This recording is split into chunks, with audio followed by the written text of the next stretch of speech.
Plutão é um dos corpos celestes mais enigmáticos do nosso sistema solar. Não sabíamos muito dele até há pouco tempo. É uma estrela remota, pequena, fria e tem um satélite chamado Caronte. E alguma coisa a mais? Aliás, foi posteriormente excluída da lista dos planetas. Olá, tudo bem? Bem-vindos a nosso canal. Hoje temos um programa cheio de coisas interessantes. No tempo relativamente recente, as primeiras fotos de Plutão foram enviadas para nós pela sonda New Horizons. Então, o que nós temos descoberto de Plutão? Que interessante, vamos dar uma olhada nas fotos juntos. Vamos começar agora.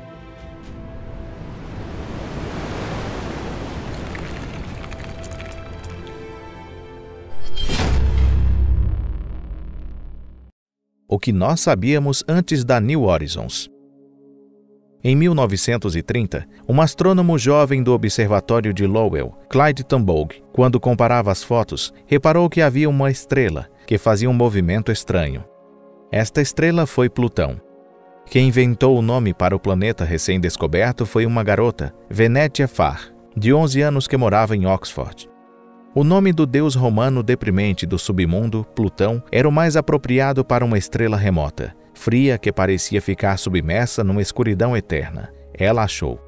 Até o final do século XX, Plutão era classificado como o 9º planeta do Sistema Solar. Na verdade, os cientistas já tinham identificado várias irregularidades em torno deste planeta há tempo. Primeiro, a massa e o tamanho de Plutão são extremamente pequenos, mais que a da Lua, contrário do que as estimativas de alguns cientistas na época da descoberta. O segundo ponto irregular é a órbita de Plutão. Ela está inclinada ao plano eclíptico. Além disso, Plutão está em ressonância 2:3 com Netuno. Ou seja, enquanto Netuno completa 2 voltas ao redor do Sol, Plutão completa exatamente 3. O baile destes 2 planetas é muito complicado, e Plutão é ocasionalmente observado na posição mais perto do Sol do que Netuno. Para os astrônomos do século XX, era um fenômeno raro. A terceira característica ímpar de Plutão é a existência de um satélite Caronte descoberto pelo James Christie em 1978. Caronte era considerado a única lua de Plutão até que os astrônomos revelaram a presença de mais 2 luas, Nix e Hydra, em 2005. A massa do Caronte é 12% da massa de Plutão. Para ser um satélite, esta proporção é muito grande. Por exemplo, a massa da Lua em relação à Terra é apenas 1,23%.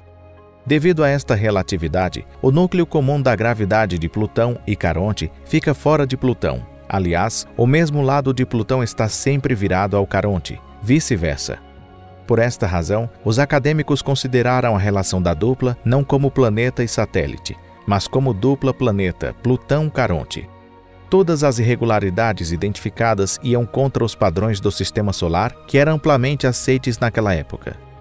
Por que Plutão tem um satélite tão grande e uma órbita tão estranha?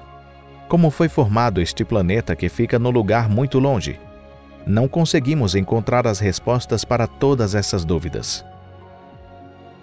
Como a pesquisa de Plutão foi conduzida? Plutão tem sempre despertado muita curiosidade dos astrônomos.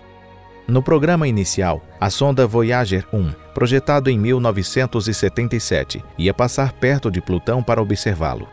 Porém, afinal de contas, a política de pesquisa mudou para priorizar Titã, o satélite de Saturno, e, portanto, a oportunidade de se aproximar de Plutão foi perdida. Nós continuamos observando Plutão basicamente através de telescópio durante algumas décadas. Em 1992, a humanidade descobriu pela primeira vez um asteroide Albion no cinturão de Kuiper. Mais tarde, foram descobertos outros corpos celestes e os planetas anãos semelhantes, incluindo os corpos um pouco menor do que Plutão, tais como Eris e Orcus. Foi revelado que haviam mais corpos celestes no Sistema Solar com as características semelhantes a Plutão. Isto foi uma das dezenas de razões pela qual o número de planetas foi reduzido a 8 em 2006. Plutão foi excluído da categoria do planeta e foi reclassificado como planeta anão. Nós temos falado sobre este tópico noutro vídeo. A nova missão da sonda para Plutão começou a ser discutida novamente no final da década de 1990. A missão seria designada Pluto Kuiper Express, porém, a NASA cancelou a missão em 2000.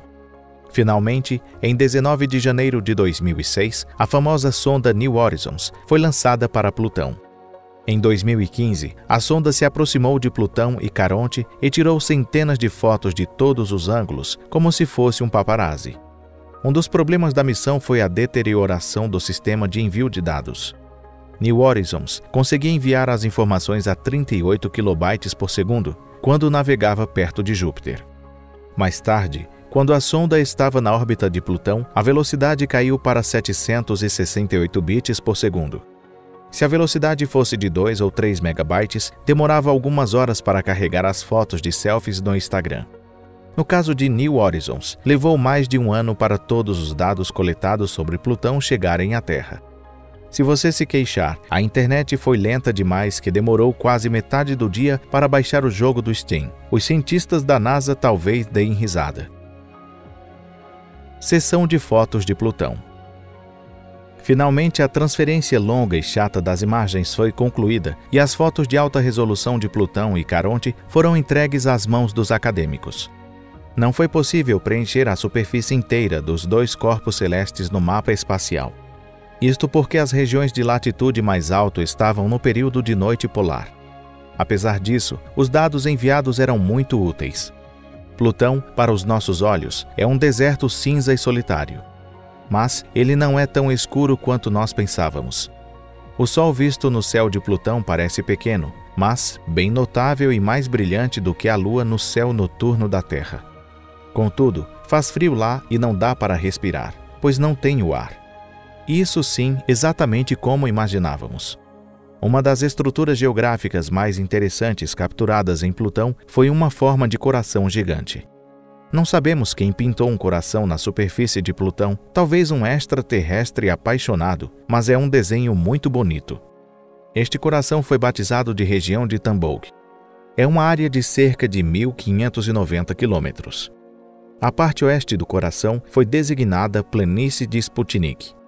Esta planície parece mais luminosa do que as outras áreas e é uma das melhores pistas de gelo do sistema solar. É muito suave e coberto de gelo nitrogênio. Plutão não tem apenas um coração, mas também uma baleia negra grande. Ou seja, uma área de faixa longa, bem parecida a uma baleia. Esta área foi designada região de Cholho. É provável que esta formação geográfica original de Plutão, como mancha ou marca de nascença, foi criada há bilhões de anos. Tem a tonalidade preta porque contém tolina. Tolina é uma matéria produzida quando nitrogênio e metano reagirem por radiação solar na temperatura baixa. É líquido espesso como um petróleo ou alcatrão. Há mais manchas escuras de nascença em Plutão. Por exemplo, as áreas de Morgoth, Barlog, Krum e Ala. Para as pessoas que gostam de fantasias e mitologias, provavelmente eles são nomes familiares. A maior parte dessas manchas estão localizadas entre o coração e cauda da baleia, formando uma cadeia. Nós não sabemos muito sobre essas manchas. As montanhas principais em Plutão são Monte Tenjin e Monte Hillary. Elas não são muito altas. O pico do Monte Tenjin nem chega a 3.500 metros, e o Monte Hillary é mais baixa. Foram dados os nomes de Norgay Tenjin e Edmund Hillary, em homenagem aos alpinistas que conquistaram Monte Everest pela primeira vez na história da humanidade. Por outro lado, como é o satélite Caronte? Foi revelado que ele é muito diferente de Plutão. Plutão está coberto de gelo nitrogênio, mas Caronte está coberto de água. É indicado a possibilidade de existir o mar verdadeiro, embaixo do gelo, como um satélite do Júpiter, Europa. A sonda New Horizons detectou que existia uma mancha de nascença enorme perto do polo norte do Caronte. Tem uma forma quase redonda e é de cor vermelha escura, como se fosse um traço de sangue. Esta mancha foi batizada de Mordor. Será que nós temos outras regiões com nomes tais como Orc, Nazgûl e Sauron? Caso positivo, não é para ficar com inveja. Lá no Caronte, faz frio, é escuro e absolutamente não tem atmosfera. Até os mesmos orcs ficarão deprimidos. Não temos muita informação sobre o processo de formação de Mordor. Talvez, no tempo passado em Plutão, houvesse uma camada de atmosfera composta de nitrogênio e metano, mais densa do que agora, e o Caronte tivesse roubado um pouco dessa atmosfera. Quando o gás foi condensado, se tornou em neve que caiu nos polos de Caronte e assim foi produzido tolina. Caso esta hipótese seja correta, haverá uma mancha semelhante no polo sul do Caronte. Infelizmente, a sonda não conseguiu captar essa imagem. As outras regiões do Caronte também foram dadas os nomes em homenagem às obras de ficção científicas e seus autores. Por exemplo, as crateras com o nome de Luke Skywalker, Leia Organa e Darth Vader de Guerra das Estrelas, a mancha de Gallifrey, do planeta no Dr. Wu, e Vale de Nostromo, da nave espacial Nostromo de Alien. Sinceramente, podemos fazer um jogo de quiz para os amantes de ficção científicas usando o mapa do Caronte. Nós chegamos ao fim do capítulo de hoje. Obrigado por assistirem o nosso vídeo. Muitas informações foram reveladas graças a New Horizons. Mas ainda não é suficiente. Se a próxima sonda espacial for enviada para Plutão, muitas questões pendentes deverão ser resolvidas. Em primeiro lugar, o mapa será finalmente completo com as imagens que New Horizons não conseguiu captar. Muito mais coisas vão ser descobertas e vão nos surpreender. Espero que vocês continuem assistindo os nossos próximos vídeos. Por favor, inscrevam-se no nosso canal para não perder as novidades. Então, hoje nós ficamos por aqui. Até a próxima. Tchau!